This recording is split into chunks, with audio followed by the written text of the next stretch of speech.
Bismillahirrahmanirrahim. Assalamu alaikum dear students. How are you? This is new syllabus primary mathematics of textbook 5. Chapter number 3 हमारे पास algebra है। Page number 56 पर आज हम कुछ questions करेंगे। Video and तक ज़रूर देखिएगा।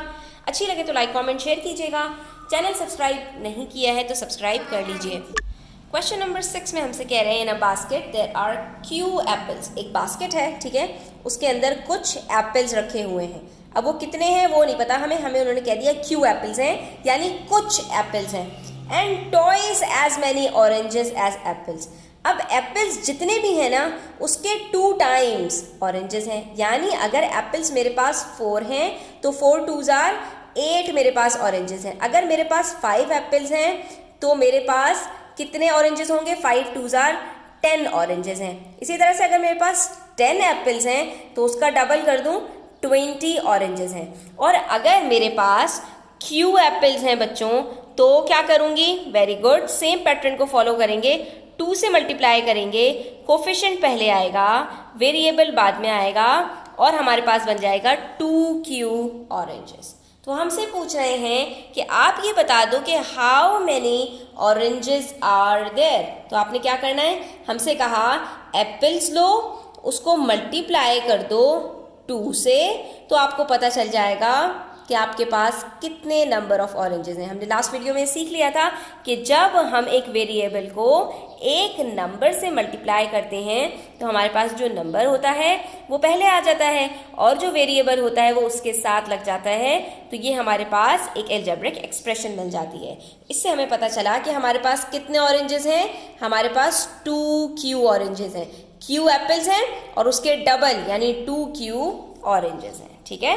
उसके बाद हमसे कह रहे हैं क्वेश्चन नंबर 7 के अंदर कि अलजेब्रिक एक्सप्रेशन लिख दीजिए हर स्टेटमेंट के लिए जो नीचे आपको दी गई है। अब ये वाली बच्चों जो स्टेटमेंट्स हैं ये एडिशन और सब्ट्रैक्शन की नहीं है बल्कि ये मल्टीप्लिकेशंस की हैं। अब आपके पास किस किस तरह से ये आ सकती है ये आपको डिफरेंट फ्रेम्स के अंदर बताएंगे। मल्टीप्लाई A बाय 7, A को 7 से मल्टीप्लाई कर दो, क्या आंसर आ जाएगा बच्चों? 7 पहले A बाद में 7A। मल्टीप्लाई 3 बाय B, ठीक है, B से 3 को मल्टीप्लाई कर दो तो क्या होगा? 3 पहले आ जाएगा, B बाद में।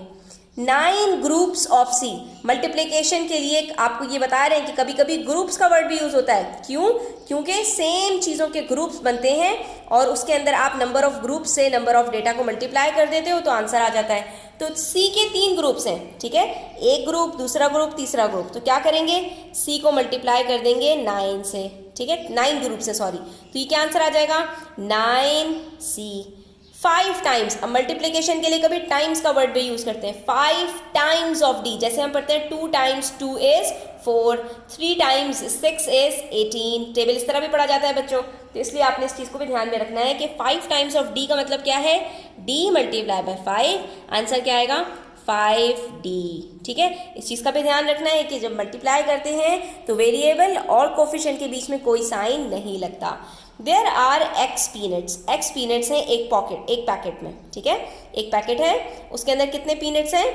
X पीनट्स हैं, ठीक है, कुछ पीनट्स रखे हुए हैं। How many peanuts are there in 10 packets. और अगर इसी तरह के सेम मेरे पास 10 पैकेट्स हों जिसमें मेरे पास X पीनट्स हों, हर एक में मेरे पास X पीनट्स हैं, ठीक है, ये भी X है, ये भी X है, ये भी X है, इस तरह के 10 है मेरे पास, यानी 10 ग्रुप्स हैं। तो सिंपल क्या करूँगी मैंने क्या करना है, इसको X को मल्टीप्लाई कर देना है 10 से। तो मेरे पास क्या आंसर आएगा बच्चों? 10X, यानी मेरे पास टोटल 10X पीनट्स हैं। अगर एक पैकेट के अंदर X है तो 10 में कितने होंगे? 10X पीनट्स होंगे, ठीक है। फिर क्वेश्चन नंबर 8 है जिसमें कह रहे हैं a ribbon is 8 centimetre long, ठीक है, एक रिबन है मेरे पास और ये इसकी लेंथ बता रहे हैं कि वो 8 सेंटीमीटर, यानी मुझे नहीं मालूम कि उसकी लेंथ कितनी है। अगर it is cut into 3 equal parts, मैं अगर उसको 3 इक्वल पार्ट्स में कट कर दूं, डिवाइड कर दूं, ये चौथी चीज़ आ रही है एडिशन सब्ट्रैक्शन मल्टीप्लिकेशन के बाद। जैसे हम नंबर्स को डिवाइड करते हैं ऐसे ही हम जो है वो वेरिएबल्स को भी डिवाइड करते हैं। तो अब यहाँ पर कह रहे हैं कि अगर मेरे पास जो रिबन है वो 8 सेंटीमीटर की है, मैं उसको 3 इक्वल पार्ट्स में डिवाइड कर दूं तो हर पार्ट की लेंथ कितनी होगी? इसको सिंपली हम इस तरह से करते हैं। फॉर एग्जाम्पल मेरे पास जो रिबन है उसका जो मेरे पास टोटल लेंथ है वो 21 सेंटीमीटर है और मैंने उस रिबन को 3 इक्वल पार्ट्स के अंदर डिवाइड किया तो एक की मेरे पास कितनी जो है वो लेंथ होगी बच्चों? वेरी गुड, आपने सही पहचाना। 21 को आप डिवाइड कर देंगे 3 से, 3 1 जार 3, 3 7 जार 21, तो मेरे पास क्या आ गया आंसर? 7 सेंटीमीटर। यानी एक पार्ट की जो है वो लेंथ मेरे पास 7 सेंटीमीटर आई है। लेकिन मैंने किया क्या है, मैंने टोटल लेंथ को डिवाइड कर दिया पार्ट से, नंबर ऑफ पार्ट से।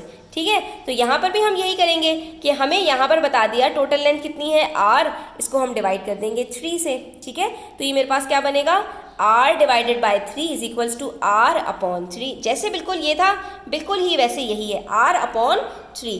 तो लेंथ कितनी होगी हर पार्ट की बच्चों? r upon 3। तो आप ये देख सकते हो r upon 3, r upon 3, r upon 3, तीनों को जब ऐड करोगे तो आपके पास आएगा 3r अपॉन 3, 3 3 से कट हो जाएगा और आपके पास r बच जाएगा। ठीक है, तो ये आपके पास क्या है, ये भी एक एल्जेब्रिक एक्सप्रेशन आई है जो डिवीजन की है, r अपॉन 3। ठीक है, कि हम इसी तरह से एल्जेब्रिक एक्सप्रेशंस में डिवीजन भी करते हैं। पेज नंबर 57 पर हम क्वेश्चन नंबर 9 देख लेते हैं। Tom has t stamps, Tom के पास टी स्टेम्स हैं। He puts an equal number of stamps in 5 albums, वो equal number of stamps 5 albums में रख रहा है। ठीक है, टी स्टेम्स हैं, यानी समझो फॉर एग्जांपल उसके पास 50 स्टेम्स हैं और 5 एल्बम्स में वो इक्वली डिवाइड कर रहा है उसको, 5 जो है वो एल्बम्स में उसको रख रहा है। How many stems are there in each album? तो क्या होगा, सिंपल है, 50 को 5 से डिवाइड कर देंगे। तो यहाँ पर भी यही है कि आपने टी को डिवाइड कर देना है 5 से। आंसर क्या आएगा आपके पास?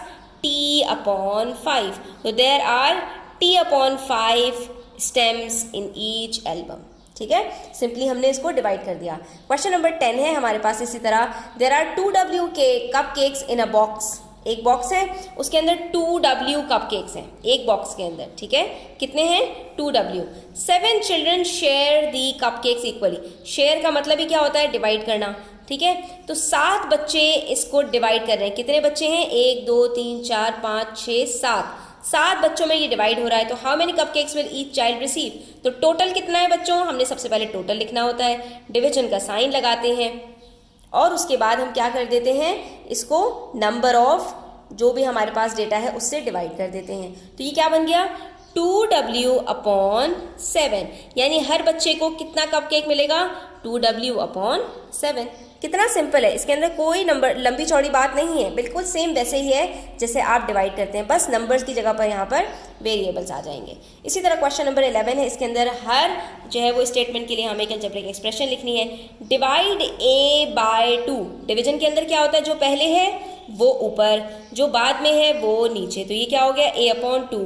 Divide 5b by 7, 5b by 7 यानी अपॉन 7। ठीक है, divide c into 5 equal groups. c को डिवाइड कर दो 5 इक्वल ग्रुप्स में। डिवीजन के अंदर यही है, ठीक है, कि जो पहले है वो ऊपर, जो बाद में है वो नीचे।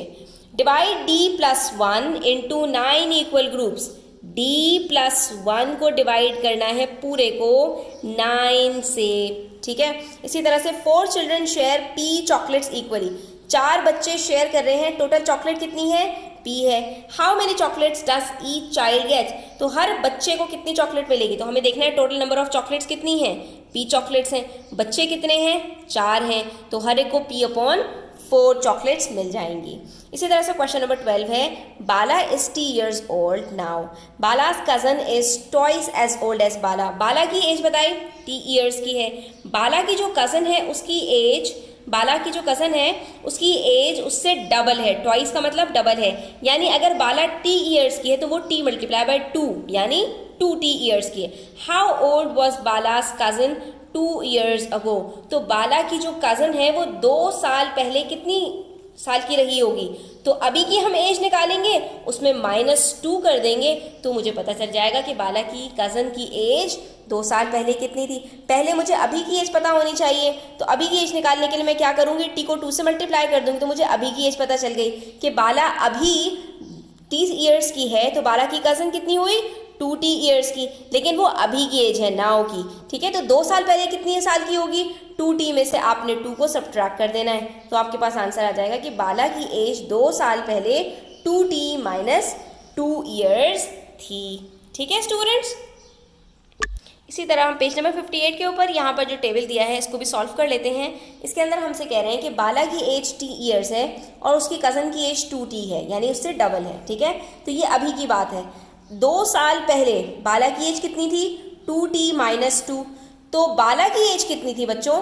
बाला की एज अभी t है, 2 साल पहले कितनी होगी?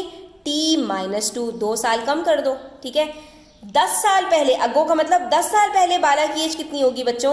अभी t है तो 10 साल पहले कितनी होगी? -10। लेकिन कज़न की एज अभी कितनी है? 2t है, तो 10 साल पहले कितनी होगी? -10। ठीक है, 5 ईयर्स टाइम, यानी 5 साल के बाद, अभी की एज से लेना है हमें हर दफ़ा। तो अभी उसकी कितनी एज है? t years. 5 साल के बाद बढ़ जाएगी 5 साल, तो हम 5 साल ऐड कर देते हैं, t+5 हो जाएगी। इसकी एज अभी 2t है, 5 साल बाद कितनी होगी? +5 हो जाएगी। ठीक है, जैसे कि हमारी एज बढ़ती है ऐसे ही इन बच्चों की भी एज बढ़ेगी और घटेगी। तो 20 ईयर्स के बाद अभी कितनी है? t। 20 ईयर्स के बाद 20 साल ऐड कर दो, जितनी भी एज होगी उसकी, उसमें 20 साल ऐड हो जाएंगे 20 साल बाद। और उसकी कज़न की एज में भी 2t अभी जितनी है उसमें 20 साल ऐड कर देंगे, तो 20 साल के बाद इसकी एज 2t+20 हो जाएगी। ठीक है, इसी तरह से क्वेश्चन नंबर 13 है, उसमें हमसे कह रहे हैं in a box there are u red beads. ठीक है, एक बॉक्स के अंदर यू रेड बीड्स हैं। ठीक है, रेड कलर की कुछ बीड्स हैं। There are half as many blue beads as red beads. जो ब्लू बीड्स हैं वो रेड के हाफ हैं। हाफ का मतलब क्या होता है बच्चों? जो भी नंबर है उसको डिवाइड कर दो 2 से। तो अगर इसके पास फॉर एग्जांपल रेड बीड्स 4 होती तो उसका हाफ कितना होता? 4 डिवाइडेड बाई 2। 6 होती तो 6 डिवाइडेड बाई 2। 10 होती तो 10 डिवाइडेड बाई 2। यू है तो क्या होगा? u divided by 2। तो आप ये बताइए कि ब्लू बीड्स कितनी हो गई बच्चों? u/2। ठीक है, उसके बाद कह रहे हैं there are 5 more green beads than red beads. ठीक है, जो हमारे पास ग्रीन बीड्स हैं वो कितनी हैं? रेड बीड्स से 5 कम है। रेड बीड्स कितनी है? u है। u में अगर मैं 5 सब्ट्रैक्ट कर दूं, सॉरी प्लस कर दूं, there are 5 more green beads. More का मतलब क्या है? प्लस करना है, u में प्लस करना है 5 को, तो हमारे पास कितनी बीड्स आ जाएंगी? u+5 green beads and 3 fewer orange beads than blue beads. और हमारे पास ऑरेंज बीड्स कितनी है? ब्लू बीड्स से 3 बीड्स कम है। तो पहले हम ग्रीन बीड्स देख लेते हैं। ग्रीन बीड्स कितनी है बच्चों? रेड बीड्स से 5 ज़्यादा है, u+5 है। ठीक है, और ऑरेंज बीड्स हमारे पास कितनी है? 3 कम है। फ्यूअर का मतलब 3 कम है, किससे? ब्लू बीड से। तो हम चेक करेंगे ब्लू बीड्स हमारे पास कितनी है? u/2। u/2 में हम सब्ट्रैक्ट कर देंगे किसको? 3 को, तो हमें पता चल जाएगा कि हमारे पास ऑरेंज बीड्स हैं u/2 -3। ठीक है, तो हमसे इन्होंने यही पूछा था कि इन टर्म्स ऑफ u आप ब्लू, ग्रीन और ऑरेंज बीड्स बता दीजिए। हमने वो यहाँ पर इनको कैलकुलेट करके बता दिया। तो कहीं पर हमारा डिवीजन हो रहा है, कहीं एडिशन और कहीं पर सब्ट्रैक्शन।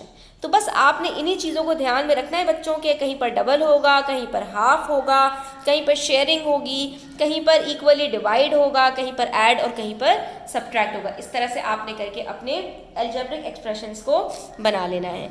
आई होप स्टूडेंट्स कि आपको क्लियर हो गया होगा। स्टिल कोई क्वेश्चंस क्वेरीज हो कमेंट सेक्शन में आप पूछ सकते हैं। Thanks for watching the video till the and.